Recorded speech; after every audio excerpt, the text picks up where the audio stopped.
All right, let's talk about probability. It can feel kind of tricky, right? Well, today we're going to break down some of the core rules. And by the end of this, I promise you'll have this awesome mental toolkit to figure out the odds of, well, just about anything. Okay, let's jump right in with a question. Picture this. You flip a coin, you get heads. You do it again, heads. And a third time, heads again. So what's next? Are you on some kind of hot streak? Does that feeling mean you're more likely to get heads again? That gut feeling, that's exactly what we're going to dig into. So to even begin to answer that, we've got to grab the first and maybe the most important tool from our probability toolkit. It all comes down to one single question. Are these two things connected? Are they independent or are they dependent? Getting this right, honestly, it changes everything. So what do we mean by independent events? It's actually pretty simple. It's when the outcome of one thing has absolutely zero, zip, nada effect on the probability of the next thing. A simple idea, but it is so, so important. I love this way of thinking about it. It all comes down to memory. Does the event have a memory? A coin flip? Nope, it has zero memory. The coin has no clue it just landed on heads 3 times. So the chance of getting heads on the next flip, it's always 50-50. But drawing cards from a deck? Oh yeah, that has a memory.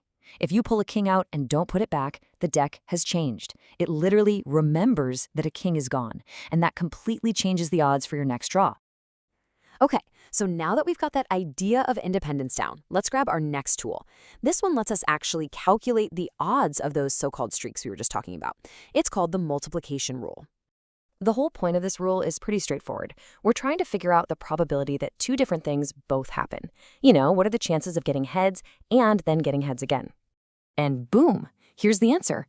It's beautifully simple. To find the chance of event E times event F both happening, you just multiply their individual probabilities together. So for our coin, that's 0.5 times 0.5, which is 0.25, or a 25% chance of getting 2 heads in a row.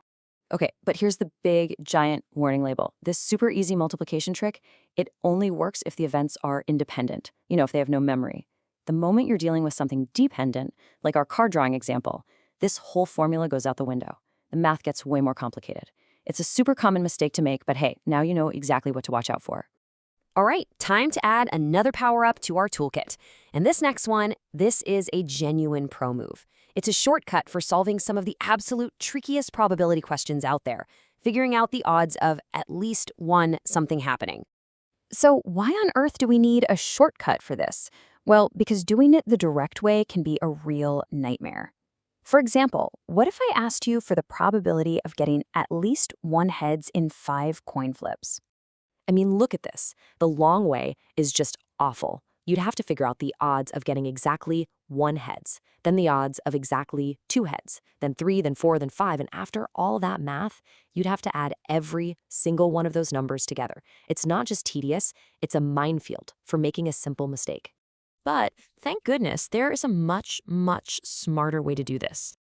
And here it is. This is the magic bullet. The chance of getting at least 1 of something is just 1 minus the chance of getting none of it.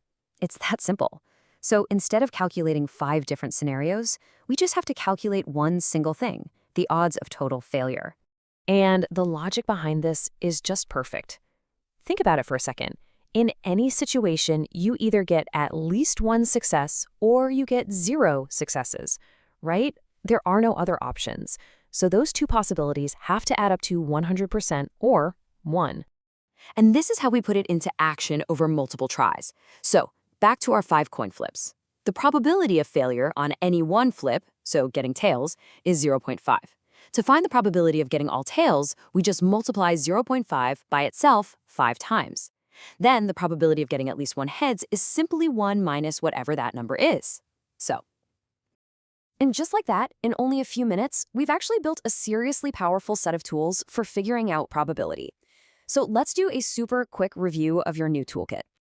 So let's recap. Tool number 1, the big idea of independence. Just ask yourself, does it have a memory?